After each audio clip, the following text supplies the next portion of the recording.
One of the criticisms of the film has been some of the focus on voodoo, and it seems to be what some perceive as anti-Christian elements. So since we can't comment on that directly, because we haven't seen it, I will ask you, how do you decide, like, how much kind of critique of Christianity you can stomach in a film? Do you feel like the Christians sometimes have too thin of a skin around like these potentially anti-Christian elements?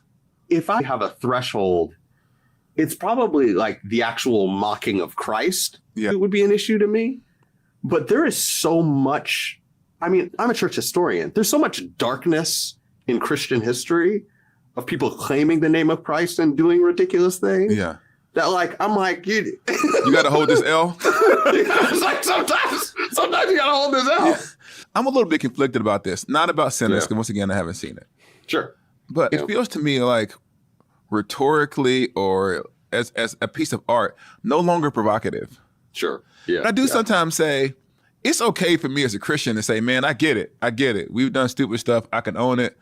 But also, there are more complicated portrayals of Christianity than simply hypocrisy, internalized colonialization. Like, bro, like some of us have thoughtfully reflected upon the gospel and chose to orient our lives and do the best that we can to love our neighbor. So I don't want to say that I never watch any film or art that like criticizes Christianity, but I would say that there tends to be two types of Christian figures who are in media.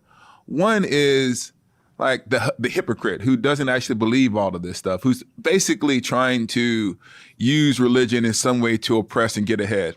And the second one is the good person. He's like a good Christian or a good religious leader, but he doesn't actually take the religious part very seriously. He just happens to be a Christian, but he said, you know what? None of this dogma or doctrine matters. I'm just going to like give you a sandwich or something. And so like his way of approaching kind of bridging the gap between him and a skeptic is to say, well, we're basically not, there's no difference between us. And so maybe I want to say, can we have someone who lives out their convictions in ways that are charitable and maybe complex, but not a saint, but at least kind of a complex and multifaceted portrayal. Once again, we will see whether or not that's what occurs in Sinners when we finally see it. As someone who also hasn't seen the movie, I think that's a great review and take. And I look forward to the internet telling us how dumb we all are.